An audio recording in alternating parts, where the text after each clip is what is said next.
Alright guys, stitching needles or sewing awl for stitching leather. I wanted to make a quick video about that today, and so I'm going to show you what they are and the differences in the stitching that they make, and then you can make your own decision.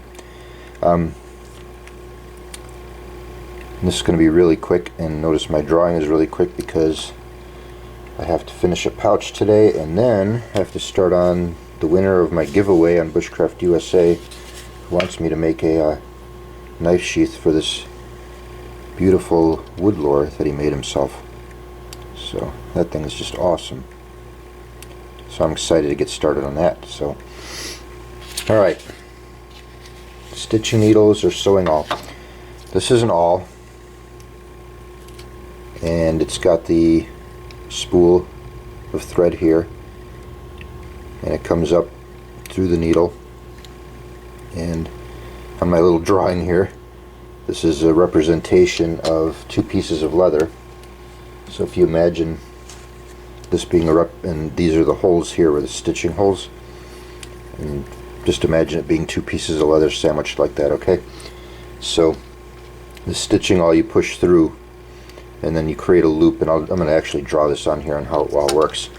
And the sewing needles, I use the double-aught John James brand, which are awesome, medium size needles, harness needles, and those you just loop your thread through like a usual sewing needle. There's ways of doing it, and there's some great videos on YouTube already about how to do all this stitching stuff, but so I'm not going to go into that today. But that's your stitching needle, and you use two of them, and so I'll show you how to do that too real quick. I mean, just how what your results are going to be. Both of them use this. I use this wax nylon 4-ounce thread usually for most of my projects. It's really strong, works well, comes in a variety of colors, durable and easy to use. It's pre-waxed, and so I like it. So anyway, so let's talk about the stitching awl first. Alright, so the stitching awl, basically what your result is that you have a thread that comes down like this, loops down about halfway if you're doing it right,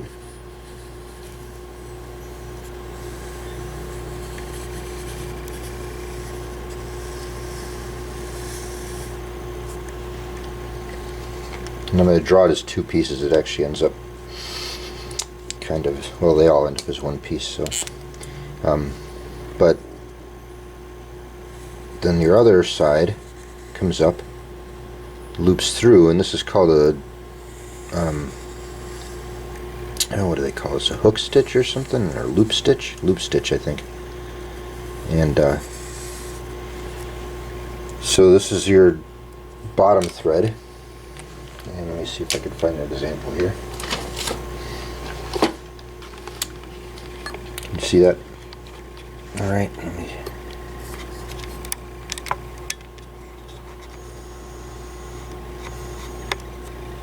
So you can see on leatherwork stitching, right, that it's every hole on both sides has the loops, right? Alright, so you zoom back out here.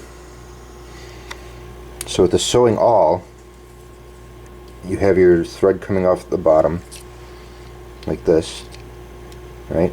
Then you push it up through, all the way through, and then you loop your thread back through itself and then pull back down the thread that's coming across the top. You loop it through and pull it back down, and then you keep doing that. So your thread across the top comes down and loops through the thread coming from the bottom, and it goes back up and down, and they come and loop through each other, etc. Alright, now when you use a sewing needle, it ends up a little bit different.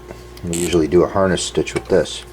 So your sewing needle, your first thread will come down underneath the bottom, over the top, and back underneath the bottom.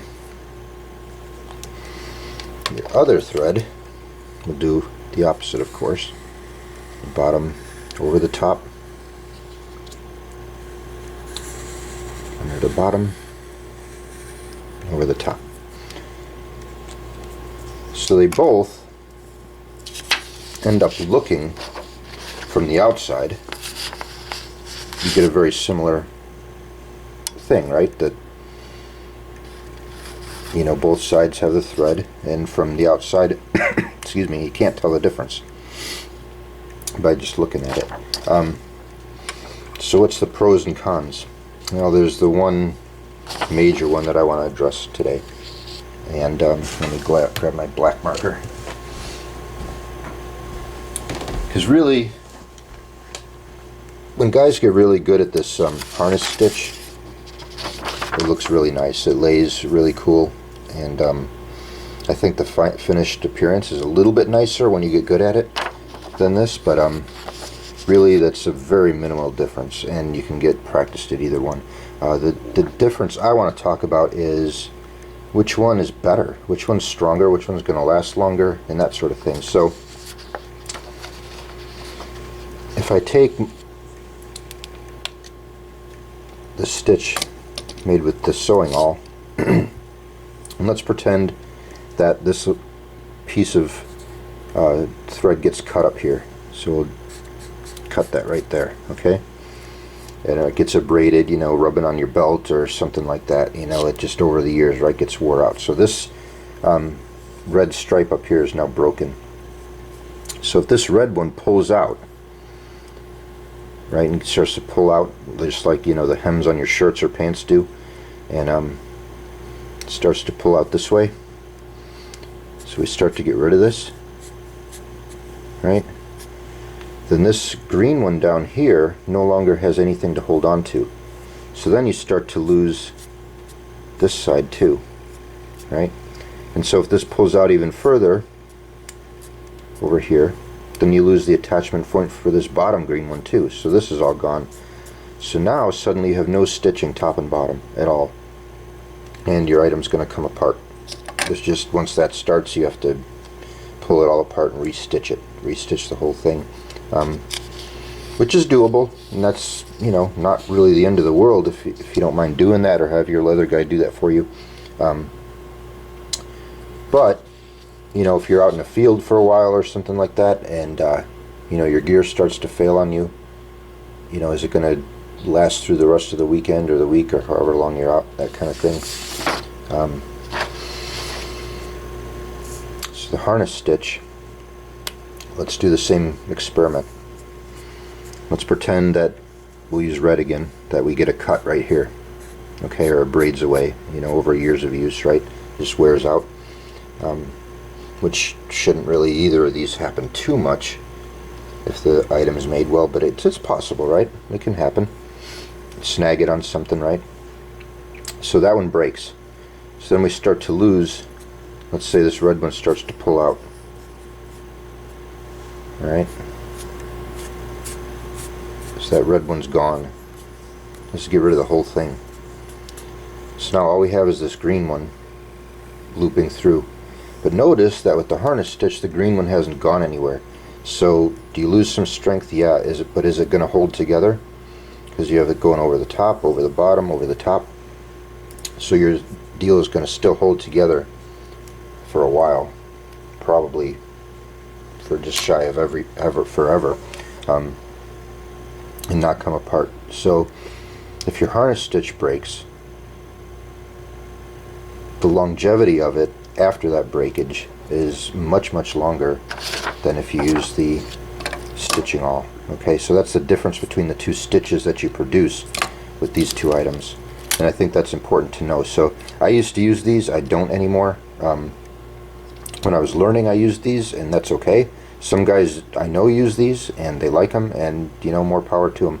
I'm not here to judge, but it's just a matter of what do you want to do, you know, for your project, or how do you want your project made if you have a leather worker or myself make something for you. So I stopped using the stitching awl strictly because one, I got better with the needles and I'm a little bit faster, and I think the stitches come out neater, and I just enjoy it more. And I kind of get a better result with it. But the real big issue for me, in my personal opinion, is that I like that the needles, you know, if you lose some stitching, you still have the other line going through that's going to hold everything together. You know, if you lose both of them,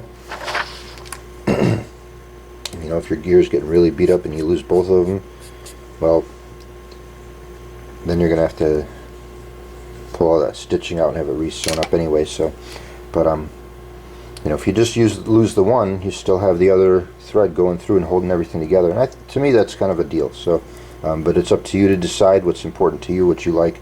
And so I just wanted to let you guys know some of the different stitchings and what to look for and that sort of thing. You know, how to do it on your own projects, or you know, what to look for with your leather guy and whatever. So I hope that helped out, and I'm going to get to work starting to work on designing a sheath for this nice